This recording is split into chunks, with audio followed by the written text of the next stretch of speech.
Subscribe Prudent Social Media channel and press bell icon for latest notifications. फाटल्या काही दिवसापासून आम्ही कंटिन्युअसली काँग्रेस पक्षाच्या वतीन इलेक्शन कमिशन ऑफ इंडिया त्याचप्रमाणे डायरेक्टर जनरल ऑफ पोलीस आणि इवन चीफ सेक्रेटरी सुद्धा आमचे लेटर गेला की जो एंटायर जो प्रोसेस इलेक्शनाचो चालू आसा गोंयांत स्पेशली पोस्टल बॅलट जे वोटींग आसा जे गव्हर्मेंट एम्प्लॉईज सरकारी कर्मचारी मतदान करता ते प्रोसेसान एक आमी पळयला की बीजेपी पॅनिक मोडार गेल्ल्या कारणान ते जे थोडे ऑफिसरांक आपल्या हाता कडेन धरल्यात ते पुलीस ऑफिसर जावं और एडमिनिस्ट्रेशनातले दुसरे ऑफिसर आणि सबऑर्डिनेट जो स्टाफ आसा तांचेर प्रेशर घालपाचो प्रयत्न चल्ला की ते पोस्टल बॅलट्स आमकां दाखोवन वोटींग करचें म्हणून.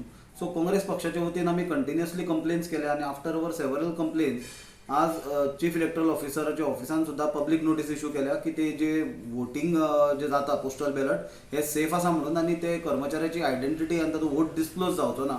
तो हाजी दखल सरकारी कर्मचाऱ्यांनी घेऊन मोठ्या प्रमाणात वोटींग करपाची गरज आसा. जे जे लोकांनी भिवन वोटींग दवरला की आमची आयडेंटिटी डिस्क्लोज जातली म्हणून.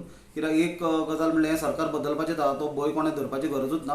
पण त्याच प्रमाणे आयडेंटिटी डिस्क्लोज जावचें ना हाजी क्लॅरिटी आज चीफ इलेक्टोरल ऑफिसरान दिल्या. आणि म्हाका दिसता आमचे कंप्लेनीचे मागीर already DRO district returning officer आणि डायरेक्टर जनरल ऑफ पुलिसा कडल्यान चीफ इलेक्टोरल ऑफिसरान रिपोर्टूय मागला.